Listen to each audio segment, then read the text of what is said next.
자, 우리 판구조론 한번 가보도록 할게요. 응? 판구조론이라는 거 한번 얘기하면 여기 대륙이동설부터 시작을 한단 말이야. 우리 책에는 지금 179쪽, 178쪽 내용인데 조금 더 가보도록 할게요. 대륙이동설이 1912년 또는 1917년 이런 식으로 나오기도 하는데 이때 등장했던 이론이야. 응? 우리 판구조론하면 제일 먼저 떠오르는 게 대륙이동설이었고 중학교 1학년 때 배웠잖아. 그지? 기억은 안 나겠지만 그때 뭐라고 배웠냐면 독일의 과학자 베게너라는 사람이 과거에 하나로 붙어 있었던 대륙이 분리가 되고 이동을 해서 현재와 같은 대륙 분포를 형성하게 되었다라고 주장을 했단 말이야. 이 과정에서 이 사람이 제일 먼저 했던 게 뭐냐면 지도를 봤겠지. 지도를 확인을 해봤을 것이고 이 지도를 확인해 봤더니 해안선을 이렇게 보니까 겹치면 왠지 맞아떨어질 것 같은 거지. 그거를 모티브를 통해서 여기서 나오는 증거들을 하나하나씩 찾아낸 거라고. 증거들을. 그 증거가 뭐였냐? 첫 번째가 해안선이 일치한다. 해안선이 일치하는구나. 그 다음에 이 해안선 일치한다는 가정하에서 대륙을 붙여봤더니 여기에 번식하고 있던 과거생물, 여기에 번식하고 있던 과거생물에 물론 여기 말고도 분포 지역이 여러가지 화석의 분포가 겹치더란 말이야. 화석의 분포가 겹치네. 이것뿐만 아니라 이렇게 역시 붙여놨더니 과거에 존재했던 빙하의 흔적 같은 경우도 그 분포 지역이 연결이 돼. 그리고 또 결정적으로 여러가지 여기도 분명히 지금 산맥들이 있을 거 아니야. 특히 북아메리카 동부 지역에 있는 산맥과 유럽 서부 지역에 있는 산맥들을 하나로 붙여놓고 나중에 떨어졌다라고 해석해도 큰 무리가 없다란 말이지. 그래서 산맥의 연속성, 다른 말로 지질구조의 연속성이라는 말을 쓰는데 산맥의 연속, 지질구조의 연속이라는 말을 쓰는데 이런 여러가지 증거들을 통해서 과거의 대륙이 하나로 붙어 있었는데 지금은 이렇게 되었다. 뭐가 이동해서? 대륙이 이동해서 이런 이론을 발표하게 된다고. 그래서 비하인드 스토리를 얘기를 해드리면 이게 좀 자세히 찾아보면 어떤 책에는 1912년이라고 써있고 어떤 책에는 1917년이라고 나와있어. 우리가 5년이 살면서. 말이 되냐? 1912년에 이 베게너가 이거를 보고 자기가 혼자 연구를 해서, 물론 자기 참고로 금수저지만 자기 이제 그 직원들을 이용해서 이러이러한 자료들을 끄집어낸단 말이야. 그러면서 책을 써요. 대륙의 이동에 관하여 라는 책을 쓴단 말이야.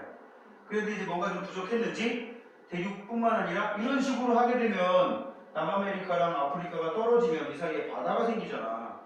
북아메리카하고 유럽이 붙어있던 게 떨어지면 바다가 생기잖아. 그래서 아니 땅이 생기면 바다도 생기는데, 그래서 좀 더 연구를 한 다음에 1917년에 대륙과 해양의 기원에 관한 책을 내게 돼요. 그러면서 장인어른 백으로 유럽의 유명한 과학자들을 다 끌어모읍니다. 발표를 하는 거지. 그래서 이러한 거를 제가 조사를 해서 이번에 이런 책을 내게 되었습니다 라고 쭉쭉쭉 발표를 하는데, 사실은 이 베게너가 기상학자거든. 기상학자가 연구하는 거랑 조금 뭔가 좀 차이가 나지, 그지? 이게 기상학자가 연구할 내용이 좀 아닌 것 같은데, 기상학자가 연구할 내용은 아니었어. 그런데도 불구하고 장인어른 백으로, 집안은 좀 금수저긴 하지만 장인어른 백으로 유명한 학자들을 모아서 발표를 하면서 막 박수갈채를 받았다 이거지. 약간의 내가 지금 지어낸 얘기에서부터는 박수갈채를 받았어. 오, 야, 증거를 찾다니 대단하구만. 왜냐면 이전에도 이런 내용을 얘기했던 사람들이 있었는데 증거까지는 안 찾았거든. 그랬는데 증거를 몇 개씩 제시를 하면서 이런 내용이 있었다라고 책도 내니까 대단하다고 생각했는데, 문제는 모인 사람들이 되게 유명한 과학자들이잖아. 무슨 얘기를 했느냐? 저기 내 땅이 왜 움직이나? 베게너는 제가 그렇게 했지. 생각을 아니 움직였다고요? 왜 움직이나? 혹시 다리 잡아당겨서 이제 여기서 결정타. 저 새끼가 헛소리 치지 그러는구나. 그래서 이 대륙이동설은 말 그대로 썰로 끝납니다. 썰로 끝나요. 썰. 그런 얘기가 있더라. 썰로 끝난다고. 그렇게 세월이 흘러가요. 물론 여기 증거 지금 쭉쭉 얘기하고 있죠? 해안선이 일치한다. 그 다음에 화석의 분포도, 그지? 그 다음에 세 번째가 뭐였어? 지질구조의 연속성. 지금 북아메리카와 유럽에서 발견되는 그 산맥들을 보게 되면 산맥들이 서로 어떻게 돼 있어? 지금은 이렇게 따로따로 여기를 참고로 에팔레치아 산맥, 여기를 뭐 스칸디나비아 산맥 이렇게 얘기를 하는데 이 산맥들이 분명히 지금은 분리가 되어 있는데 옛날에 대륙이 하나로 붙어 있었다라고 치면 같은 시기에 같은 원인으로 만들어진 산맥일 수도 있을 것이다. 이렇게 정리를 하게 된다고. 오케이? 그리고 빙하의 흔적도 마찬가지. 예전에 얘네들이 다 남극이랑 붙어 있었고, 이 인도도 북쪽으로, 오스트레일리아도 북쪽으로, 아프리카도 남아메리카도 북쪽으로 땅덩어리가 좀 이동하면서 그 흔적을 갖고 있는 상태로 여기에 지금 배치가 되어 있다. 그러니까 여기 있는 암석 속에 나와 있는 빙하의 흔적을 보면 남극이랑 그렇게 큰 차이 안 나기 때문에 예전에 붙어 있었다고 해석하는데 큰 무리가 없다는 거였고, 이제 이 대륙이 수평으로 움직인다는 거, 북쪽으로 간다, 동쪽으로 간다 이렇게 움직인다는 개념을 거의 처음으로 도입했지만 원동력을 설명하지 못해서 씹어버립니다. 그 원동력에 대해서 연구를 하던 홈즈라는 영국의 과학자가 1929년, 우리가 12년 정도 흘렀지? 그 사이 동안에 연구를 한 거야. 물론 그 사이에도 지질학이라는 지구 내부에 대한 연구 파트가 점점 발달을 하면서 무슨 내용이 있었느냐? 지구의 내부는 지각과 멘틀과 외핵과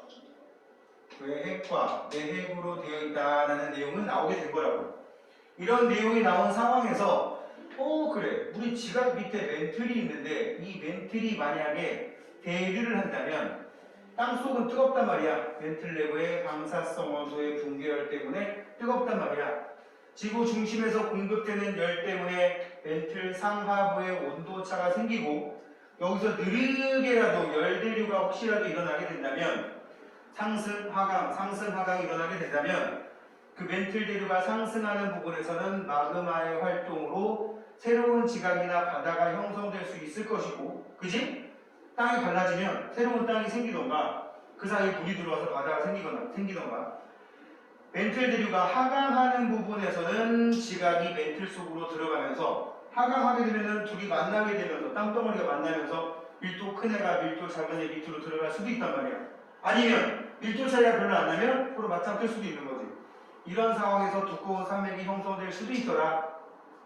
그래서 이런 판의 경계가 대륙과 대륙이 서로 어떻게 되는? 대륙이 갈라지는 또는 대륙이 가까워지는 이런 지역들이 발생하게 될 거다. 뭐 때문에? 멘틀 대류 때문에. 근데 문제는 지각 밑에 있는 멘틀이 대류를 함으로 인해서 더 딱딱한 지각이 영향을 받아서 땅덩어리가 움직이려면 그 움직이는 속도가 무지하게 느리단 말이야. 우리 책 거기 179페이지인가 8페이지인가 위에 보면은 하늘 이동 속도 전 세계 평균 7.5cm/년이라고 돼 있어, 그지? 참고로 전 세계 평균이 이게 나온다는 얘기는 이거보다 느린 곳도 많고 빠른 곳도 많다는 얘기인데 평균이 이렇다는 얘기야. 참고로 저 속도를 굳이 가늠하기 좋게 얘기를 해보면 손톱 자라는 속도랑 비슷하다고. 그럼 손톱 자라는 속도를 이때 측정을 할 수 있었을까? 없었겠지. 땅덩어리가 이동하는 속도가 이 정도야. 그래서 예를 들면 10년 측정하게 되면 얼마나 가는 거예요? 10년 측정 75cm 가는 거예요. 미터로 바꾸면 0.75m잖아. 조금 빨라서 어느 동네가 1년에 10년에 1m 갔다고 쳐보자고. 이 사람이 한 20년 정도 측정을 하게 되면, 홈즈 얘기하는 거야? 20년 정도 측정하게 되면 어느 정도 확인할 수 있을까? 한 2m 되겠지, 그지? 몇 년 전이야? 거의 100년 전이야. 그지? 100년 전에 20년에 2m 갔어. 이거를 정말 계산을 했어. 그럼 이건 오차가 없나? 오차가 없나? 있을 수도 있지. 참고로 이런 거 들어본 적 있어요? 이게 뭐야? 글로벌 포지셔닝 시스템. GPS의 줄임말이 그거의 줄임말이야. 평소 쓰면서도 한 번도 생각 안 해봤지? 글로벌 포지셔닝 시스템. 이 GPS를 2022년에 최신 GPS를 이용해서 관측을 해도 오차가 수미터가 납니다. 응? 그 뭐 맵 들어가가지고 내가 위치한 거 빨간 점으로 딱 찍히게 해놓으면 가끔씩 옆 건물 찍히기도 한단 말이야. 도로에서 내비 찍어놓고 가끔 보면은 내가 옆에 도로로 가고 있는 거 나올 때도 있어. 응? GPS도 오차가 수십 미터가 나오는데 GPS마저도 오차가 이만큼이 나오는데 이때 20년 동안 2미터 갔어. 과연 이 데이터는 정확한 걸까?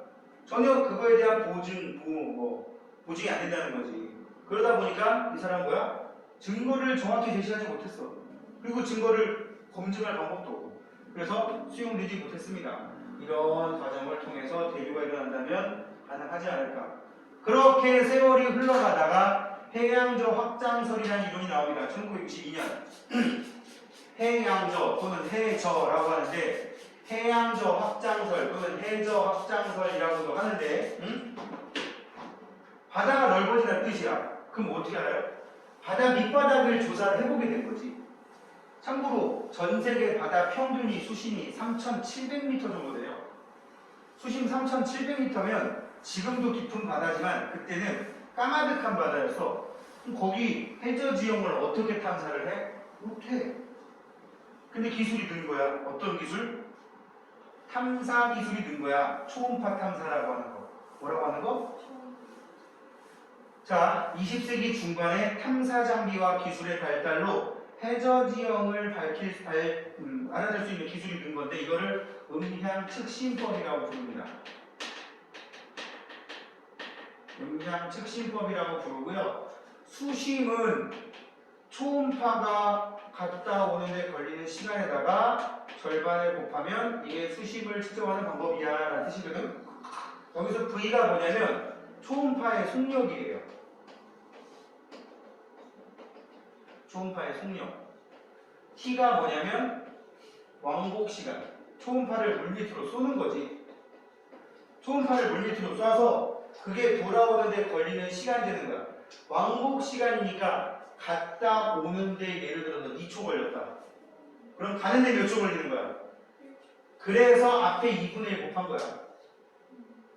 그래서 예를 들어서 초음파의 왕복 시간 T가 4초가 나왔어. 그리고 바닷물 속에서 초음파의 속력 V가 보통 3000m, 1500 정도 나오거든? 초음파의 속력이 바닷물 속에서 1500 정도 나온단 말이야. 공기중보다 한 4.5배 정도 빠릅니다. 공기중보다. 이걸 집어넣어가지고 수심을 재면 2분의 1 곱하기 1500 곱하기 4. 그럼 몇 나와? 3000m 나오지? 그럼 이 지역 수심은 3000m야. 그런데 이제 이런 거지. 유럽에서 미국 쪽으로 대서양을 건너가면서 계속 규칙적인 강적을 두고 재본 거지. 뭐 예를 들어서 100m만 한 번씩 초음파를 쐈다. 뭐 돌아오는데 몇 초만인데 뭐 100m마다 재는 거 뭐 큰 문제는 없지. 열심히 적기만 하면 돼. 그래가지고 여기는 3초, 여기는 4초, 여기는 7초, 여기는 다시 2초 이게 나와버리면 그것들 이용하면 해저 지형의 모양 다 그릴 수 있을 거 아니야. 이렇게 해서 해저 지형을 그려봤더니 바닷속이 랜덤이 아니라 바닷속에 산맥도 있고 그 다음에 뭔가 굉장히 규칙적인 구조로 되어 있는 부분들이 있더라.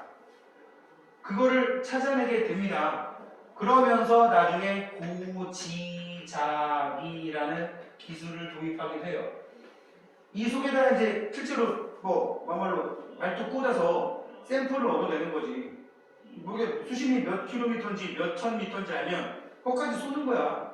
쏘는 게 아니라 거기까지 정말 코어 파이프로 꼽아가지고 샘플을 얻어낸 다음에 그 샘플 속에 들어있는 토양 속에, 흙 속에 또는 암석 속에 들어있는 여러 가지 정보를 이용해서 여기보다 여기가 나이가 많아.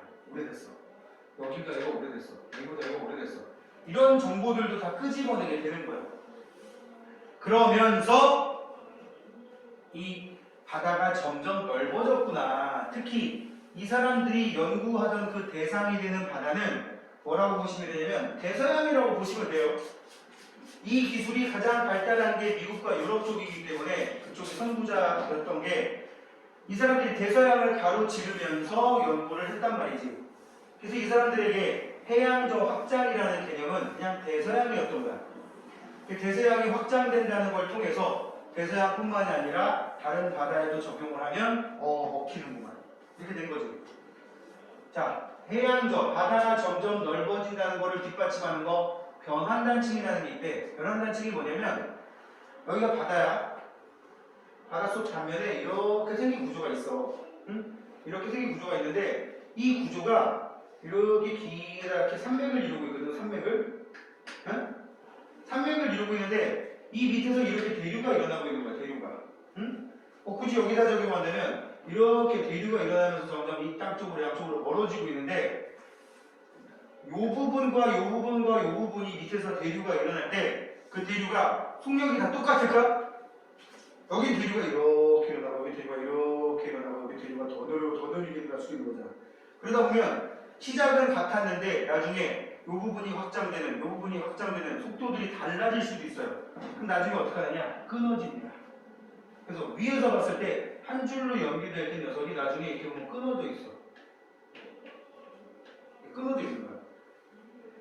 속도 차이 때문에 끊어진 요 부분들을 변환단층이라는 말을 쓰는데 저게 끊어진다는 거는 일단 확장 속도가 다르다는 의미가 들어가 있는 거예요. 그치? 근데 봐라. 확장 속도가 다르다는 얘기는 확장된다는 걸 전제로 깔고 가는 거야. 그치? 확장이 돼야 확장 속도도 차이가 날 거 아니야. 그래서 변환단층이 존재한다는 거는 무조건 확장은 된다. 근데 확장 속도 차이 때문에 이런 일이 생긴 거니까 확장을 뒷받침하는 증거로 쓰일 수가 있는 거라고. 이해가지? 그런 게 어긋나 있으며 이런 곳에서 지진이 발생한다. 왜 지진이 발생하느냐? 표면이 뜯어지면서 지진 발생할 수도 있고 서로 어긋나면서 지진 발생할 수도 있는 거야. 그리고 이거는 1학년들이 알 내용은 아닌데 얘들이 흘러나와서 굳어버린 거란 말이야. 굳기 전에 얘들 거의 다 마그마였어요. 마그마였던 녀석들이 흘러나와서 굳어버린 건데 마그마 속에는 이것들이 나중에 굳어서 돌이 될 성분, 금속이 된 성분들이 섞여 있단 말이야. 근데 그 마그마 속에 들어있는 옛날 지구 자기장을 나타내는 그런 정보들, 참고로 광물 중에는 암석이 되는, 금속이 되는, 이것들이 믹스가 되는 이런 것들이 섞여 있는데 광물 중에 자철석이라는 데가 있어. 무슨 석? 자철석이 뭐냐면 자석 성분 뽑아내는 성분, 그런 성분이 되는 광물이야. 이 자철석을 가지고 나침반 만드는 거거든. 근데 그거 역할하는 성분이 마그마 속에 섞여 있는데 그러니까 나침반 같은 역할하는 성분이 마그마 속에 들어있다고 생각하면 돼. 근데 이게 지구 자기장 방향대로 그대로 이렇게 돌아다니다가 굳어버리는 거야. 그 배열을 보면 양쪽으로 대칭적으로 나타난다는 얘기지. 예를 들어서 이런 거지. 1000만 년 전에 생겼어. 판의 이동에 의해서 여기가 있어. 500만 년 전에 생겼어. 판의 이동에 의해서 여기까지가 있어. 1000만 년 전은 더 밀렸어. 더 밀렸어. 해보면 1000만 년 전, 500만 년 전, 200만 년 전, 100만 년 전, 현재 이게 대칭으로 나온다는 거야. 응? 그거를 고지자기, 이게 고자 써가지고 옛날 지구 자기장이라는 뜻인데 여기 나온 김에 그냥 그거만 언급하고 가면 자극기인데 여기라고 써있지. 나침반 N극이 어디 가리키고 있냐 지금? 나침반 N극이 북쪽 가리키고 있잖아. 그지?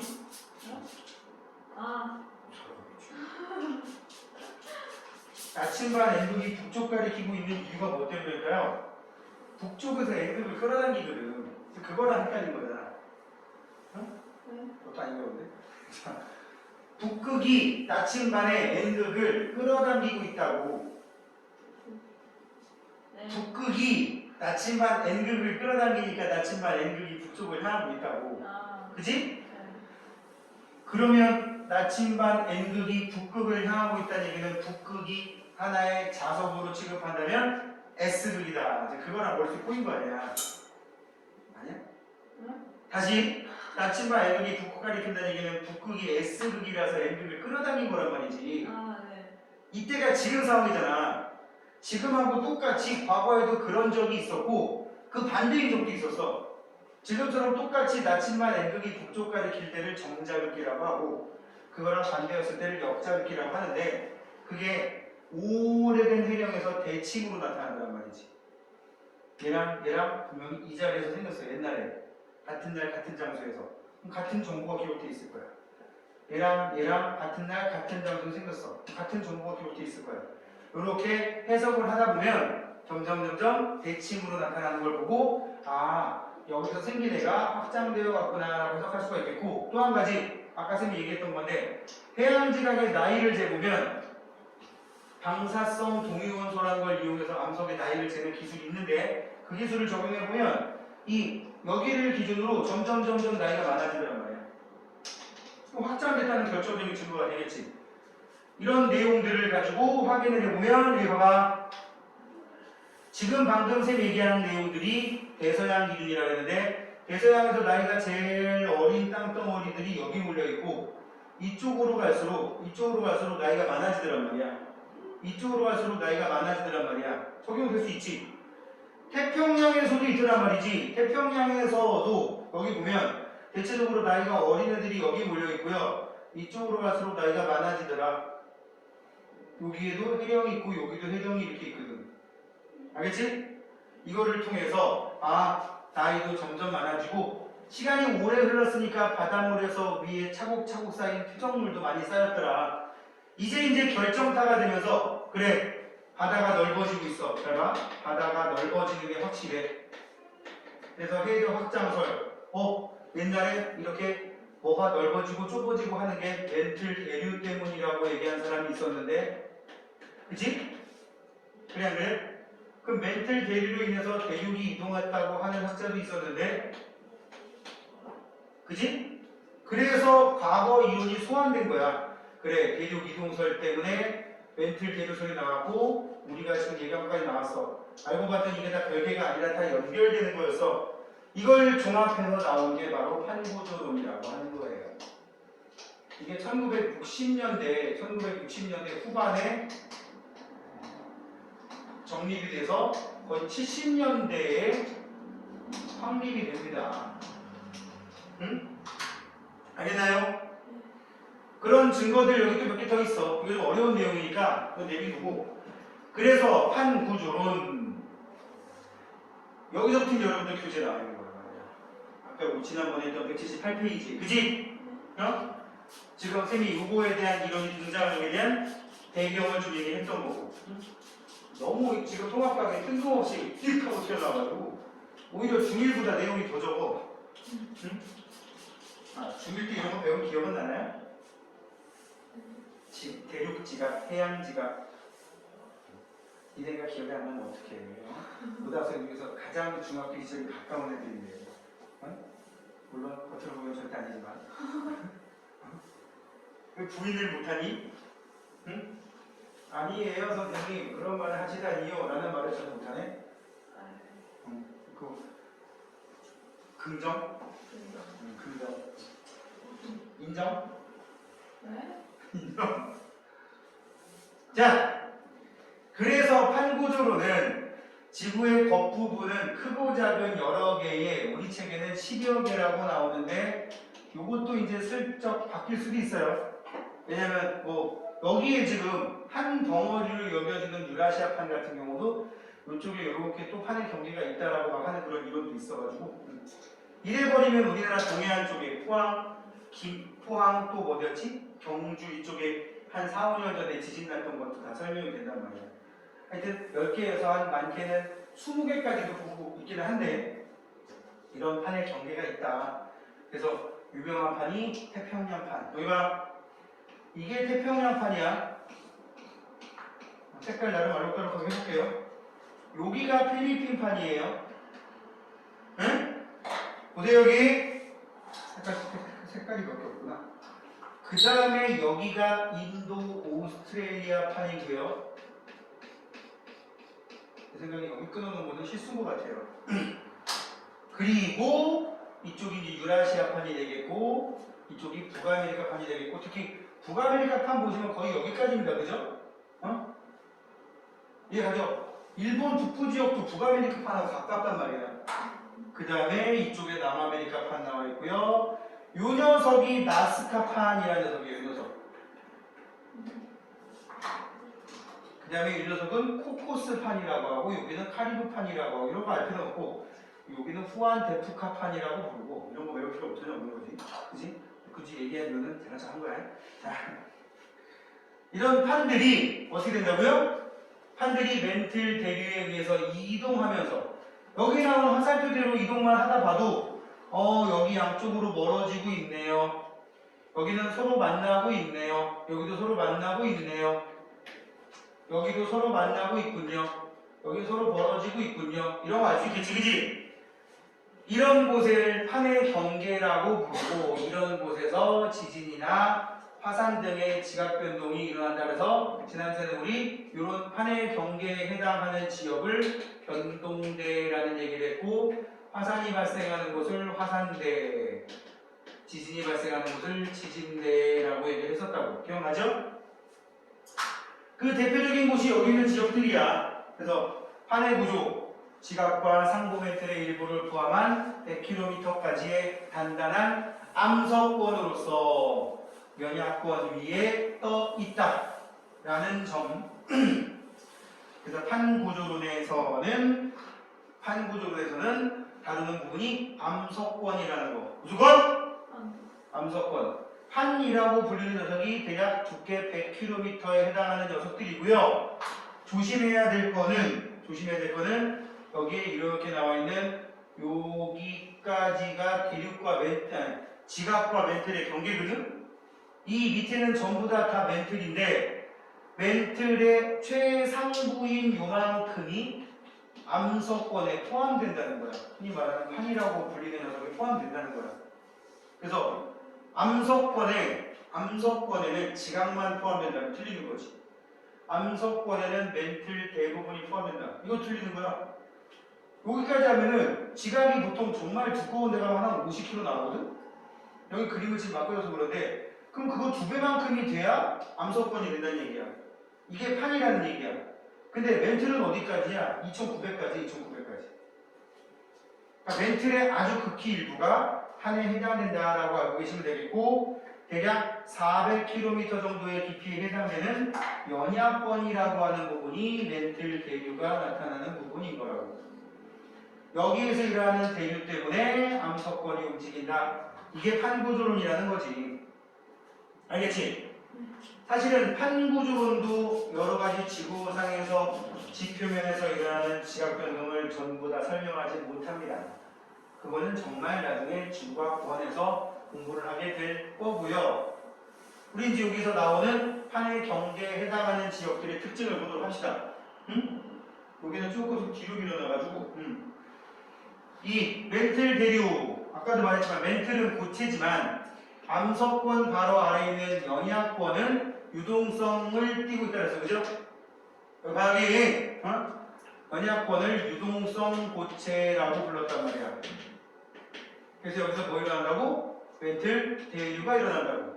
대략 어느 정도라고? 100에서부터 400km 깊이에 해당하는 지역. 그럼 얘 대류가 일어나는 거 뭐냐? 열대류라고 얘기했었는데 열대류. 열대류라는 얘기는 마치 우리가 냄비에다가 물 집어넣고 끓이면 뜨거워진 거 위로 올라가고 식으면 내려오고 돌고 돌면서 전체적으로 열 에너지가 나누어지듯이 여기도 열 에너지에 의한 대류인데 열원이 이거야.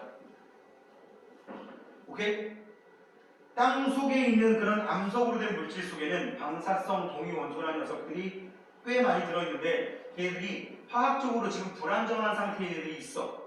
걔들이 안정한 원소로 바뀌는 과정에서 열에너지를 뿜어내는데 그게 점점점 축적돼서 열에너지가 나오고 그 열에너지로 인한 온도 차이 때문에 열대류가 발생하는 거고, 그지? 이렇게 멘틀 대류한다고 하는 거고, 이 연약권 위에 놓인 판은 멘틀 대류를 따라서 이동하면서 판을 움직이는 원동력으로서 뭐 여러 가지 다른 힘들도 있지만 이 과정에서 지각 변동이 발생한다라는 거예요. 그래서 그 그림을 여기 밑에 그림을 한번 보면 지금 봐봐 여기 그냥 요약해놓은 그림이야. 요약해놓은 그림. 멘틀 대류가 마침 상승하는 곳에서는 아까도 말했듯이 이렇게 꾸불꾸불꾸불하게 해령이 만들어져 있죠, 그죠? 그지? 그래서 이 해령에서 생성된 애가 양쪽으로 멀어질 거고요. 계속 가다가 보면 바다를 포함하는 판은 대륙지각이 아니라 해양지각이라고 하는데 해양지각은 밀도가 대륙지각보다 큰 편이에요. 그래서 밀도가 큰 녀석이 있고 밀도가 작은 녀석이 있으면 둘이 만났을 때는 밀도가 큰 애가 밑으로 무조건 들어가게 돼 있어. 그러면서 깊은 해저 골짜기가 생길 수도 있는데 그걸 해구라고 불러요. 해저 산맥을 해령, 깊은 해저 골짜기 해구. 우리가 멘틀 대류가 상승하는 곳은 해저 산맥이라는 녀석이 만들어지겠고, 그지? 해령에서 생성된 해양지각은 양옆으로 이동하다가 해구가 생기는 멘틀들이 허강하는 곳은 해구로 이렇게 얘기를 한다고. 마그마가 분출하니까 화산 활동이 일어나겠지. 그지? 그 과정에서 표면이 뜯어지면서 새로운 해양지각이 생기고 표면이 뜯어지다 보니까 지진도 같이 발생합니다. 그지? 그 다음 여기는 내려주고 이제 3번으로 가면 멘틀 대류가 하강하는 곳은 바다에 있으면 해구라고 불리는 그런 깊은 해저 골짜기라고 볼 수가 있는데 무슨 골짜기? 해저 골짜기. 오래된 해양 지역의 멘틀 속으로 섭입, 비껴 들어가면서 여기서 마찰 발생할 수도 있고요. 높은 열과 압력에 의해서 마그마가 생성될 수도 있어요. 그러다 보니까 이 과정에서도 스치는 과정에서 지진 발생할 수 있고요. 생기는 마그마가 드물지만 분출까지 하는 경우도 있습니다. 그러니까 여기서도 화산 활동이 일어날 가능성은 있는 거지. 그러다 보니까 우리가 판의 경계라고 하는 지역들이 거의 여기 아니면 여기야. 알겠습니까? 자, 이제 판의 경계. 우리 통합과학에 나와 있는 내용에 등장하지 않는 용어들을 한 2개 정도만 더 얘기를 할 겁니다. 통합과학에 등장하는 내용이 너무 수박 겉핥기라서 판의 경계에는 그게 발산형 경계. 자, 이제 180페이지 보세요. 거기 나오는 그림들이랑 연결되는 거지. 발산형 경계, 보존형 경계, 수렴형 경계 이렇게 크게 3가지로 구분할 수가 있는데 발산형 경계는 뭐 하는 곳이야? 발생해서 퍼지는 경계라는 뜻이에요. 그래서 다른 말로 뭐라고도 하느냐? 확장형 경계라는 말도 씁니다. 무슨 경계? 판과 판이 서로 멀어지면서 넓어지니까 확장형 경계 또는 확장 경계라는 말도 쓰고 수렴형 경계는 판과 판이 서로 가까워지는 경계다 보니까 뭐라고도 하냐? 소멸형 경계 이런 말을 써요. 일단 이걸 국어 능력이 있다. 지금 아까도 말했듯이 밑에서 대류가 이렇게 일어난다고 치면 해령이라고 하는 곳들이 생길 수가 있더라. 여기도 해령이 끊어진 거죠. 그치? 해령이 끊어진 이유는 판과 판이 서로 어긋나면서 이동할 수도 있는데 여기 판 이렇게 움직이고 여기 판이 이렇게 움직이면 이 가운데 같은 경우는 서로 엇갈리는 곳에서 마찰 발생할 수도 있잖아. 그치? 이런 곳에서 생기는 경계를 생성소멸하고 상관이 없어서 보존형 경계라고 하고요. 대놓고 변환단층이라는 말을 씁니다. 변환단층이라는 말을 쓰고 발산형 경계에서는 해령이라는 구조가 수렴형 경계에서는 해구라는 구조가 대표적으로 생겨 있는데 그지? 여기 없는 용어들이 몇 개 있으냐면 호상열도라는 말하고 이 습곡산맥 2개를 좀 언급을 하려고 해. 호상열도는 뭐냐면 이거 지우고 읽어볼게. 호상열도는 좀 키울까? 패드가 이게 좋아. 호상열도는 부채꼴의 호 모양의 열 맞춰 있는 섬이란 뜻이야. 우리 열도라는 말이 무슨 뜻이야? 열도. 줄 맞춰 있는 섬이란 뜻이라니까. 줄. 열 맞춰 있는 섬. 응? 열도라고. 응? 도자 좀 이상한데? 다시 보래. 자, 맞을 거야. 근데 어떤 모양이냐? 부채꼴의 호 모양으로. 왜 호 모양인지 좀 더 얘기해줄게. 해령에서 판이 생성되어 나왔어. 새로운 해양지가 생겨서 나왔어. 여기는 해양지각이야. 무슨 지각? 해양지각. 점점 파고든단 말이야. 파고들어. 왜 파고드냐? 이쪽은 대륙지각이라서 대륙지각보다 해양지각이 무조건 밀도가 커요. 그 밀도 큰 애가 점점 파고든단 말이야. 파고들면 아까 여기랑 똑같네. 마찰 등에 의해서 마그마가 생길 수도 있고요. 이렇게 생긴 마그마가 쭉 튀어나와가지고 화산섬 같은 거 생길 수도 있어. 그런데 문제는 여기만이 아니라 해구가 이렇게 있으니까 이쪽에서도 똑같은 결과가 생겼을 거 아니야. 그러다 보니까 해구와 나란하게 섬들이 쭉 만들어져요. 드문드문. 그런데 이 섬들을 배열을 해보면, 섬들을 지도상에 배열을 해보면 이런 식으로 부채꼴의 호 모양으로 배열된단 말이야. 어디에 만들어지냐면 여기 봐. 여기 섬들 보이지? 여기가 해구인데 해구와 나란하게 섬들이 이렇게 부채꼴의 호 모양으로 돼 있어. 여기 봐. 여기 섬들이 부채꼴의 호 모양으로 이렇게 배열돼요. 부채꼴의 호 모양으로. 일본도 일종의 호상열도야. 이렇게 해구와 나란하게 부채꼴의 호 모양으로. 얘도 사실은 호상열도고 여기 있는 인도네시아도 호상열도예요. 이거. 그지? 부채꼴의 호 모양으로 배열되어 있는 화산섬인데 주로 해구랑 나란하게 발달하는 말이야. 뭐랑 나란하게? 해구랑 나란하게 발달하는 거. 얘네들을 호상열도라고 부릅니다. 알았습니까? 되니? 근데 이 열도라는 말을 우리가 두 가지 의미로 또 다른 의미로도 써요. 하와이 알지? 하와이도 화산열도라는 말 쓰거든. 근데 하와이에다가는 호상열도라는 말을 안 써. 왜냐? 하와이를 이루고 있는 섬들은 부채꼴의 호 모양이 아니야. 하와이를 이루고 있는 애들은 부채꼴의 호 모양도 아니고 판의 경계랑도 상관도 없어. 잠깐 세계지도 다시 소환을 하면 하와이가 어디쯤 있냐면 한 여기쯤 있어요. 여기쯤. 하와이 섬들이 한 여러 개 연결돼 있거든. 하와이, 마우이, 카우아이, 오야후 뭐 이런 그 섬들이 있는데 얘네들은 판의 경계랑 상관없이 그냥 바다 한가운데 떠 있는 화산섬이야. 그럴 때는 그냥 화산 활동으로 만들어져 있는 줄 맞춰 있는 섬. 그래서 화산열도라고 하고 얘는 판의 경계랑 상관도 없어. 그러니까 하와이는 판의 경계가 아니기 때문에 열도라는 용어를 같이 쓰기는 하지만 이런 판의 경계에 나타나는 호상열도하고는 전혀 상관이 없는 열도다. 또 하나,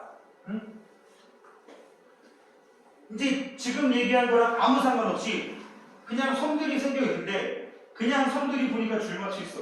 그냥 열도야.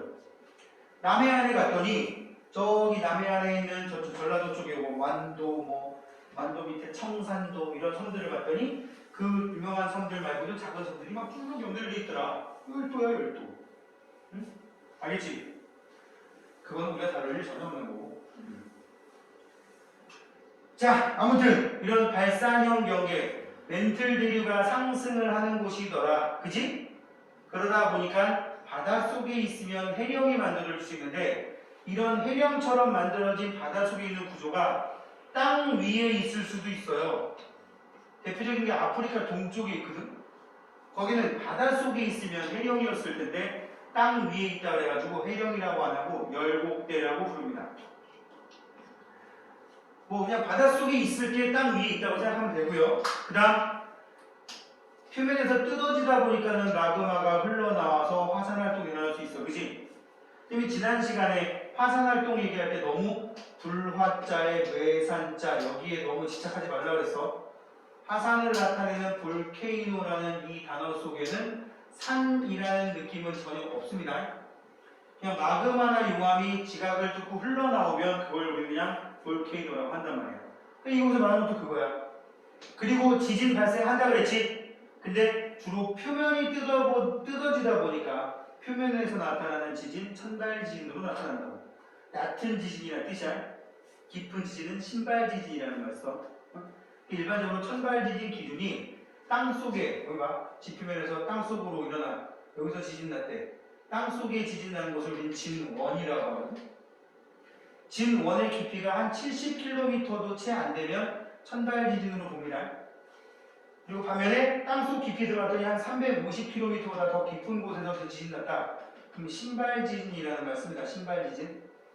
이 상위는 중발이라고 쓰는데 대부분 여기 아니면 여기밖에 안 물어보기 때문에 어떤 지진이 피해가 클까? 이게 어감상으로 이렇게 돼요. 천발 지진이 피해가 크겠지. 왜? 가까우니까. 다른 조건이 똑같다면.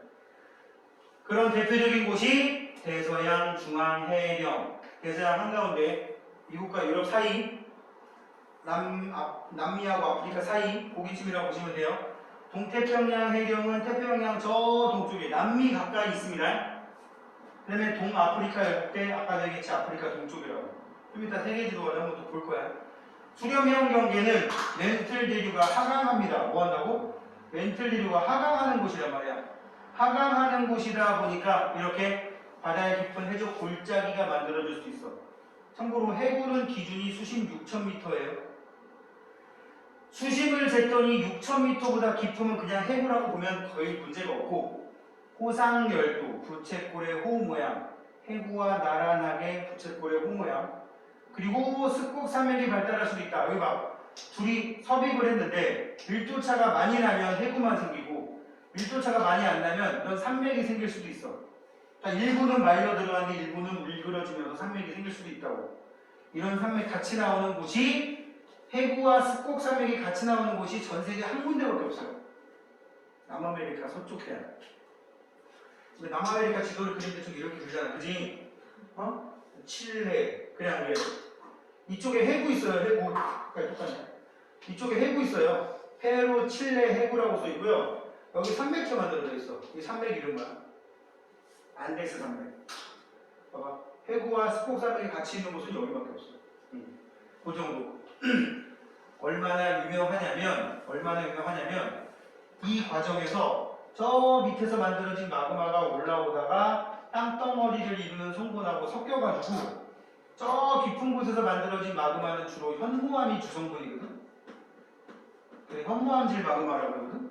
근데 여기는 산이나 대륙을 형성하는 거는 화강암이 주성분이 많아가지고 화강암질 마그마 또는 유문암질 마그마라고 하는데, 이 두 녀석이 화산활동으로 올라오다가 두 개가 믹스가 돼서 표면까지 흘러 넘쳐요.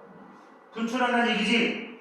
이 분출하는 마그마를 안데스 산맥에서 발견되는 마그마가 묻어서 생긴 암석. 그래서 뭐라고 그러더라고? 안산암이라고 불러. 안산암 들어봤지? 안산암 어원이 안데스 산맥이란 말이야. 응? 그래서 이 두 개가 믹스된 암석이 제일 먼저 발견된 곳이 이쪽이라서 안산암이라는 용어를 쓴다고. 이쯤 되면 애들이 야, 사기도 적당히 치지, 너무 티나는 거 아니야? 안산암이 영어로 안데사이트예요. 참고로 ITE는 광물이나 암석에 쓰는 전미사고 앞에 거는 안데스잖아. 그치? 검색하면 나와요. 그래서 해구와 스콕산맥이 같이 있는 곳은 안데스 산맥, 안산암 뭐 이 정도까지. 이건 지구가 오래 사는 거고, 이제 더 가면 여기는 수렴하다 보면은 얕은 지진, 중간 지진, 깊은 지진, 더 깊은 지진 다 나올 수 있죠? 그래서 이거 멘틀 대류가 하강하고 해구나 호상열도나 습곡산맥이 생기고 지표까지 흘러넘치는 마그마, 화산활동, 얕은 지진에서 깊은 지진까지 다 발생합니다. 그지? 페루, 칠레 해구와 안데스 산맥, 마리아나 해구는 필리핀 주변에 있는 곳입니다. 응? 마리아나 해구는 태평양판이 필리핀판 밑으로 파고 들어가는 곳에 생긴, 둘 다 해안판임에도 불구하고 굉장히 깊게 만들어지는, 보통 세계에서 가장 깊은 해구 하면 이잖아. 들어본 적 있죠? 우리 딸내미가 옛날에 아기 때 좋아했던 바다탐험대 옥토노지라는 만화가 있어요. 거기도 바다탐험대와 마리아나 해구 이렇게 나오잖아. 뻥뻥뻥뻥 이러면서 몰라? 한 5번 본 것 같아. 대장 어디 가셨어요? 뭐 이거 한 나오는 애 있어. 화지. 그지? 어떻게 알아? 동생 있어? 봤어요. 어렸을 때? 아, 그렇게 올렸은 게? 저 그냥 커버도 많이 봤어요. 그게 도움이 되게 많이 돼요. 해저 지형에 대한 연구, 그것도 도움이 되지만 해양 생물에도 도움이 되고, 지금 저 말한 그 만화가 우리나라 거 아닌 것 같아. 내가 보기에는 정황상 영국어거든. 맨날 그 대서양에서만 놀더라고. 그리고 거기에 제일 마지막에 꼭 보면은 그 실제 그 생물에 대한 사진이 꼭 나와 영상이. 그거 되게 도움 되더라고. 그러다 보니까 애들이 전혀 평소에 보기 힘들었던 물고기들도 많이 알게 되고 산갈치, 산갈치 100번 보고 가야 돼. 또 신뱅이 이런 애들 처음 듣지? 되게 징그럽게 생긴 물고기 있어. 거의 아구 수준으로 못생겼어. 아구찜 할 때 그 아구 알아? 그래서 신뱅이라고 나도 검색해봐. 신뱅이, 산갈치.